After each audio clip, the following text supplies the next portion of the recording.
Good morning, Burton Fischler. How are you? Good morning. I'm okay. Kristen, how are you? I'm doing well. It's good to be with you this morning. It's December 6th, 2025. It's about 10:15 in New York City, and I'm here with Burton Fischler, author of The Gift, Trauma to Triumph. Burton, congratulations on your amazing achievement with this book. I wanted to talk to you about your journey in the work and what compelled you to turn your personal experience into this public narrative, and what did that decision actually open up for you? So initially, I started writing because it was helping me to try to make sense of something that made no sense to me. And then as I wrote, I came to a point of realizing that what I experienced really didn't require shame, that that wasn't an appropriate feeling, and that I needed to drop that shame. And then with that, the opportunity opened up to say, gee, I could actually help others with their journeys. And, along the way, I initially, Kristen, when trauma happened to me, when tragedy befell me, I thought it separated me from all of humanity. In fact, I learned that it's very commonplace, more common than we would think, and it really connected me to humanity. So it opened up the opportunity to share and hope that people could benefit from the story. Amazing.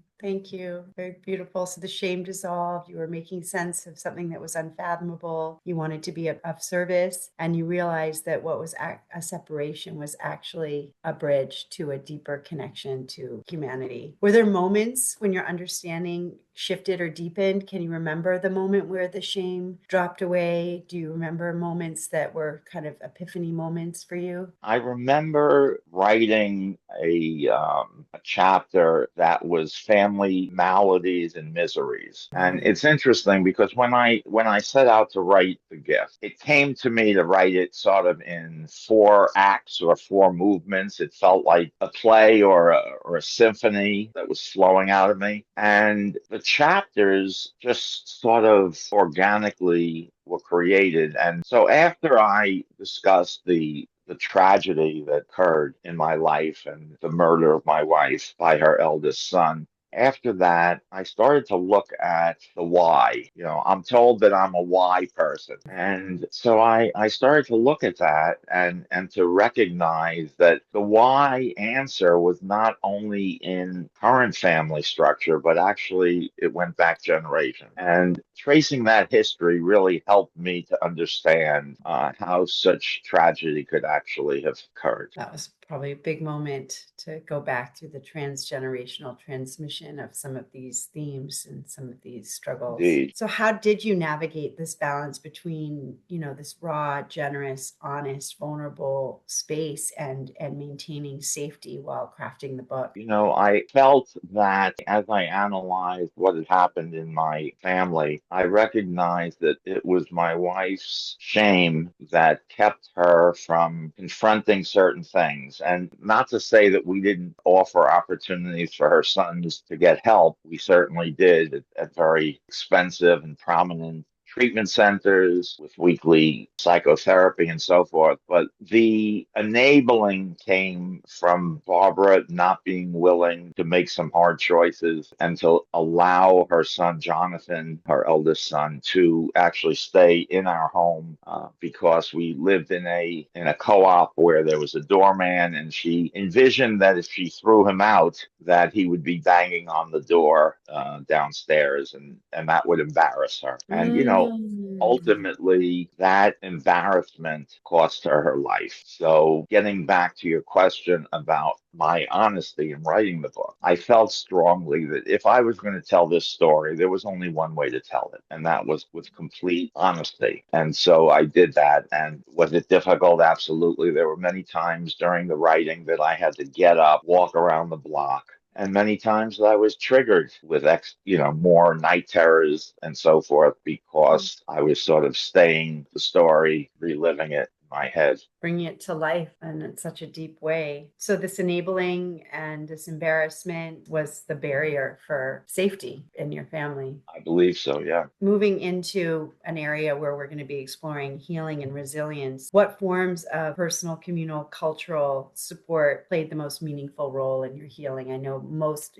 second half of your book is all about this, but when you look back, what is salient for you? I feel that what's missing in society at large is an understanding understanding of and training, providing trauma-informed care by professionals from police to teachers to healthcare workers to therapists to lawyers and judges and organizations and communities. I think all of us need to understand trauma more deeply and to wipe away the shame because there's no place for stigma in addiction and abuse. When you look at the percentage of people and the tens of millions of people who are exposed to, and eventually one third, almost one third of all adults will encounter substance abuse disorder sometime in their life. So, we're not embarrassed to say that we have diabetes. Why should there be so much stigma around mental health and around substance abuse? And keeping this quiet, Kristen, sometimes results in killing, in death from not facing, or suicide from shame Do you because think of, this has roots into kind of religion and ancient views of like being possessed by demons and being kind of, like some of those theories around? Do you think it stems from that level of fear and I think so. When you look at the research and the history surrounding like alcohol, for example, initially when AA was formed back in the 1930s, the idea was that people drank because they didn't have willpower, so there was a lot of blame. And then, now we've come to this bio, psycho, social, spiritual, where all those factors, not only biology from genetics, but then epigenetics, the experiences that people have in the home, how they cope with difficulties. And if they see the family coping with drugs, whether or not there were drugs previously, genetically in the biology, the result is that they're drawn to using those drugs to respond, numb their pain, and cope with their problems. so speaking, how do we work with our patients and clients and kind of access those resources of resilience for the healing and the coping that you have so naturally and in such great abundance, this level of resiliency, superpower, really? I think that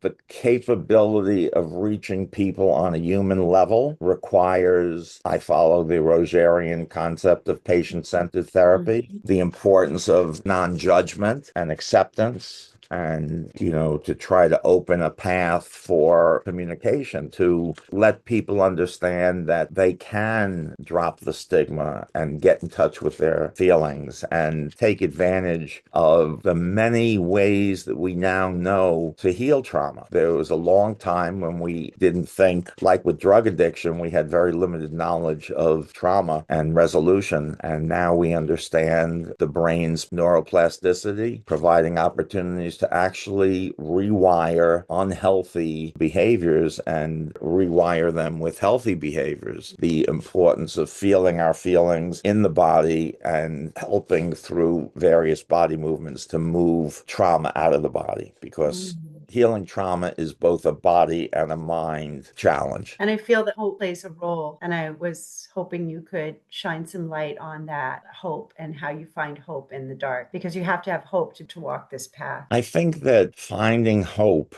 it's not something obviously that we take off the shelf or that comes to us in some kind of a package. I think it begins with self-love and tapping into the tremendous capacity of the human body to survive even the most difficult things. One of my favorite quotes from Albert Einstein is that, I'm paraphrasing, that there are two ways to go through this life. One is to think that nothing is a miracle, and the other is to think that everything is. When we are brought to our knees through tragedy, it's difficult to get up, but as we find ways to rise, if we do that with gratitude and with mindfulness, meaning to say that we are mindful of the fact that we're rising, and then with gratitude and awe, oh my goodness, there's something inside of me that is actually enabling me to rise up from this difficulty, and that gives me hope and faith. Sounds like a deeply internal process, staying very curious and staying very attentive. Absolutely. Excellent. Thank you. And what practices and perspectives from all your healing continue to sustain you? Because the trauma is always going to be part of your history. It doesn't go away, even though you heal and get stronger. What's sustaining you as you move forward with this as your part of your history, integrating all this? Several practices. One is radical acceptance, accepting what is and recognizing that that, which is part of the serenity prayer, that we don't always have a chance and a choice to control the events that happen to us, but that with those events,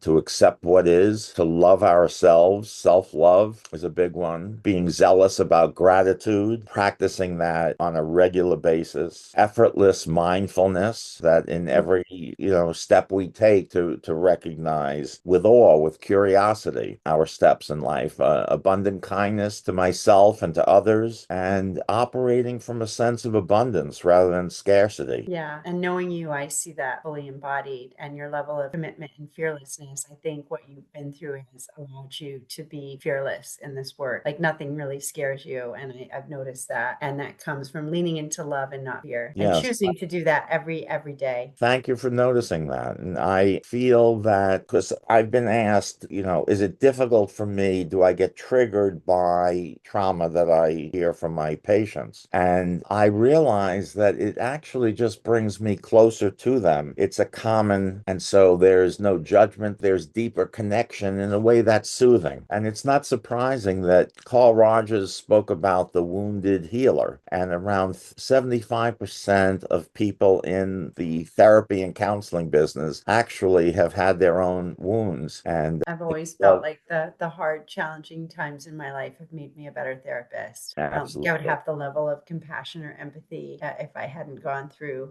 really dark times You're, and making really big mistakes. So just makes you more connected to the humanity of the struggle. yes. So we talked about a bit about the systems and what's missing and how that can break down trust around the healing journey. So let's move into kind of the writing and the art and the expression.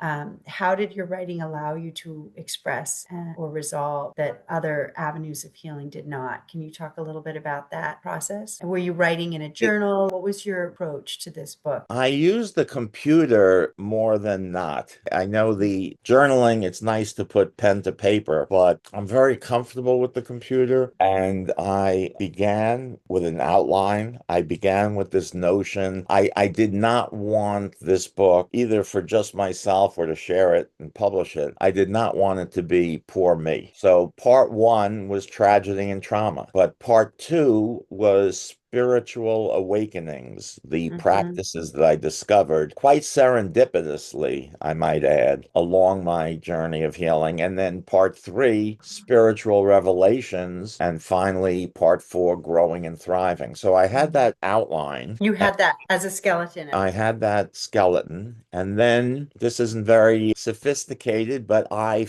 love the number 11. So I decided, okay, let me see if I can create 11 chapters in each part of the book. So that's how the 11 so I have 44 chapters in my book. And then I started to fill in, during the writing, when I created a beautiful safe space outside. It was during COVID, and every day I wrote for around 8 hours, and took a patch of grass and created a beautiful Zen garden. And I overlooked that, writing at a table with the computer. And I didn't know whether I would survive or whether I wanted to survive. I mean, I was in a very dark place, let alone I didn't know how the book would end because I didn't know what would happen to me.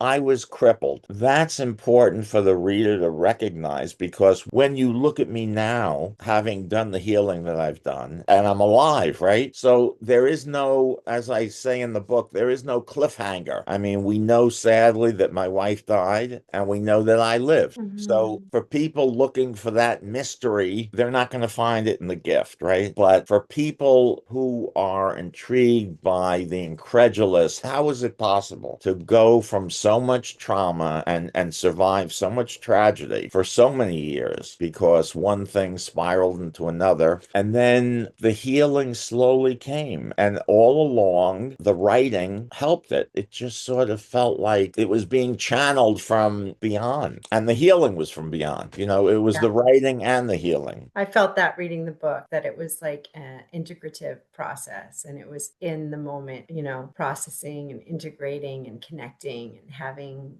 kind of revelations and epiphanies and bringing that in. And then the use of the photos and the use of beautiful quotes and the music. Can you talk a little bit about that? Because that made the book really almost like a collage. It was just so rich to have these, aesthetic elements woven in. I had never seen in a book reference, as I chose to do at the beginning of each of the parts of the book. I put a musical theme. I identified a theme. And I had, by the way, a great frustration about copyright issues.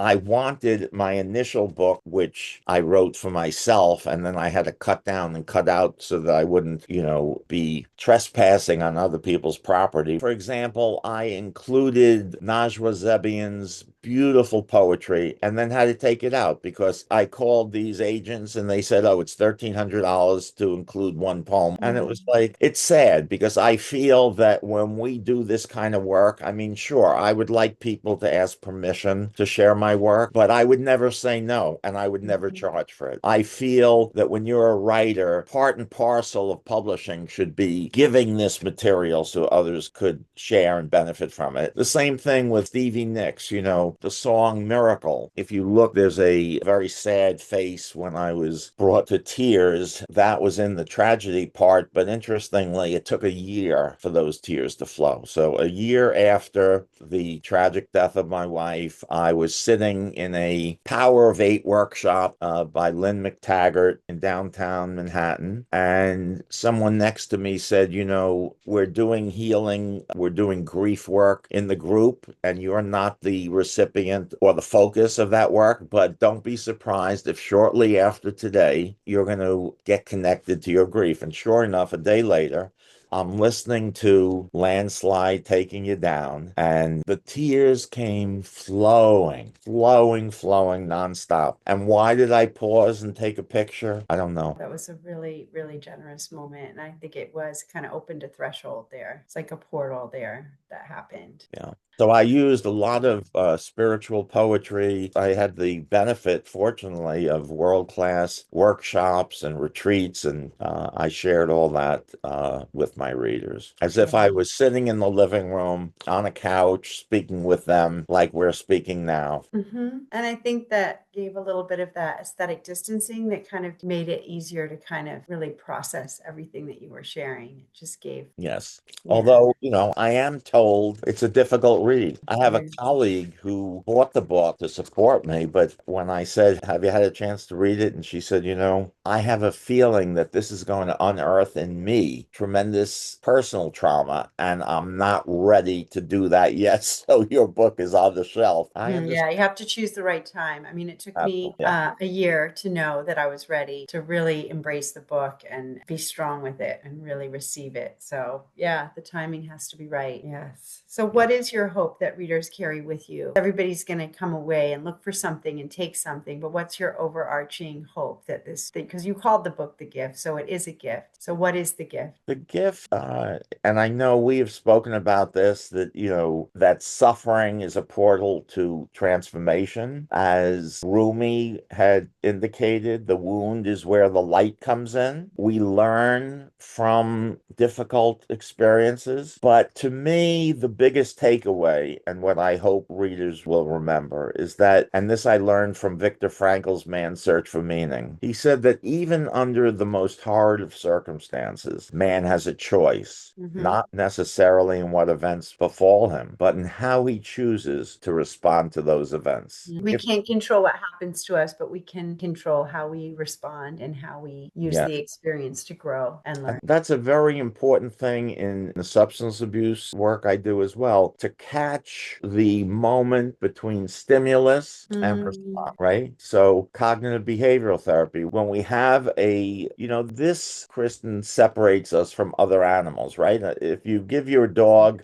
food, it's going to run over and eat the whole thing up, right? But what we have is the opportunity to look at the stimulus and say, okay, I'm feeling an urge, and now let me pause. And in that pause, what is our wise mind telling us? Is this going to serve us well, or is this going to cause us further harm? In a way, your book is that pause to really take a look and see, how am I going to navigate this? How am I going to handle this? How am I going to proceed? And that your book is the pause and the wise mind. Thank you. Yeah. So a few more questions. How do you imagine your story resonating with people whose own healing is just beginning? Like, where do you think their entry point will be? I hope that they recognize that healing takes time, that they need to be patient with themselves, Okay. but also that healing is possible. That's beautiful. Healing is possible. That's the gift. That's the gift. Yeah. And in your proof, that your lived experience is proof that it's possible, not just possible, but transformative. I mean, for you and for others, what projects or conversations are you hoping this book will spark? What can you see happening? Maybe a play or a movie or a theater of testimony or self-revelatory performance. I mean, are there some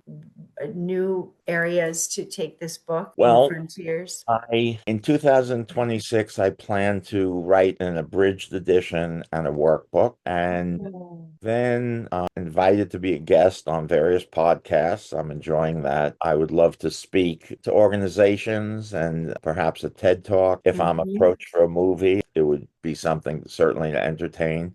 I was thinking about a second book when I was writing the first, and I called it Courageous Conversations. And I've invited readers to send me a little snapshot of what they've experienced and whether they would want to include their story in a future book. I'm trying, like the Me Too movement, I'm trying to convey the importance of dropping the shame and the blame, even with something as silly as a series of t-shirts that we've created that have symbols like the tree of life or the lotus flower, and then a phrase like victim to victor or I survived. We need to work to be proud of our vulnerability.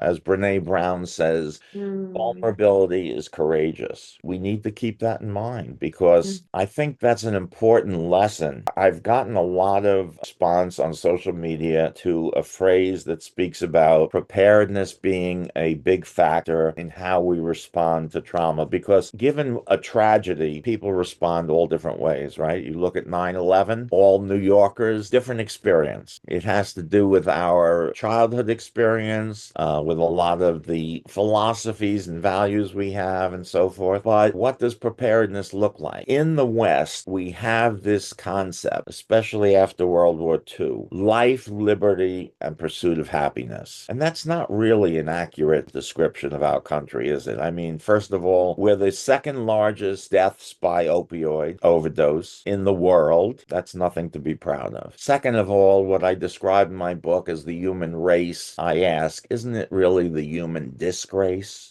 The way we treat people, the way we treat each other, the way we treat our traumatized victims. I think that in the East, they embrace, like in Buddhism, the fact that life is suffering, and the concept of dukkha, that it's not only suffering from the things we lose and the pain we have, but from the good things that we also lose, because eventually we lose everything, don't we? Attachment and aversion, right? Trying Yeah. to attach to things we want and get away from the things we don't want, which keeps us in that dukkha cycle. And I had an experience with Barbara of a very gifted life in terms of her family wealth, although so much Mhm. more was missing there, sadly. But Mhm. I came away from that recognizing the most important things are not the material things. And I think that we spend a lot of time on the issue of if we do this, we're going to get a raise, we're going to get a better job, and then I'll be happy. And then we get the raise and we get the better position, and then we're unhappy because there's something missing.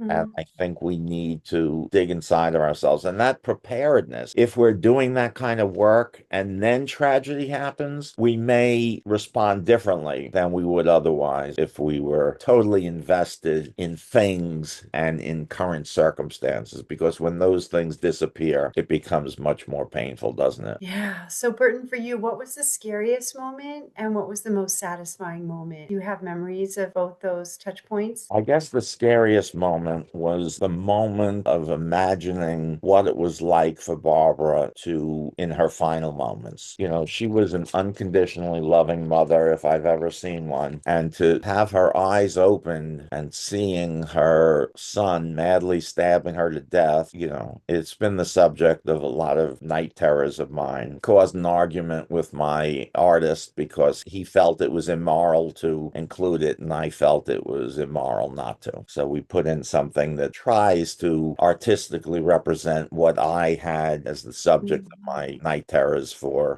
quite a long time. So that was the scariest, and not knowing, you know, if I would survive and could survive. That was a very dark place. Were you feeling suicidal? I work with other people and make assessments about their suicidality. There's something that stops me from Mhm. making that assessment Mhm. personally. I never did it and I never was close to doing it, but I was spending a lot of time. I was feeling that I needed to get the pain away. And I think Mm. that's what also caused me to numb myself. I was prescribed many medications, far too many medications by my deceased wife's psychiatrist. And then I added to that in trying to self-manage my post-traumatic stress. You know, I speak about my relationship with alcohol and substances and say that on September 18th of 2018, there was a moment when I decided that I was going to access my happiness by going inside myself and permitting myself to be fully uninfluenced by other factors such as substances. So again, that's kind of I don't know Mm. where the assessments would put me, but these were my experiences. And what I like reading the book, you see little seeds planted early on for healing later. Little things just kind of sprinkled in there that actually start to grow later. Yes. Speaking about growth, one of my favorite observations, and it really helped me tremendously, was, and I have a photo of it in my book, there was a small plant that started growing inside a crack in my driveway cement. It flourished, it flowered, and I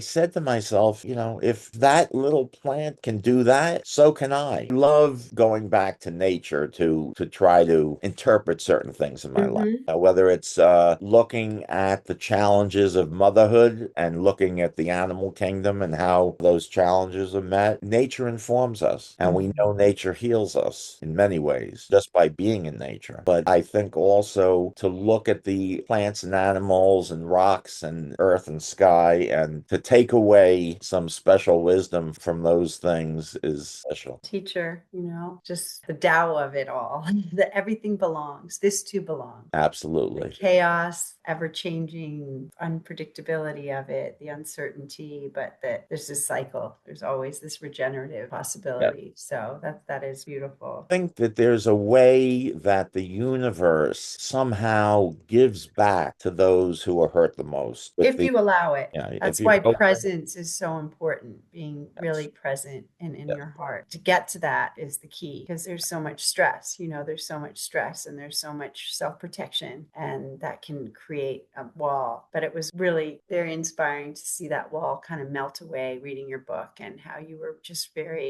receptive and open, and you really gave your healing a real shot, you know? thank you, Kristen. Yeah. So, Burton, we've come to the end of my questions, but I'm just wondering if there's anything that we didn't touch on that you would like to share, anything that doesn't feel complete for you that you really want to make sure you address or explore a little bit, or even a question that you have for yourself with everything, you know, with this journey. I think we've covered a tremendous amount. I don't know if you could see the book, but it's for people who are looking to get more information. The book is on Amazon, The Gift Trauma to Triumph. My website is trauma2triumph.club, which gives some more depth and information. And I invite readers who stick with it to the end to consider the Courageous Conversations invitation. And, you know, there may be a radio show down the pike too, but I do feel that it's high time in this society, with the prevalence of tragedy and the trauma that follows, to address these things openly. I think it will help us to heal our world, which we Mhm.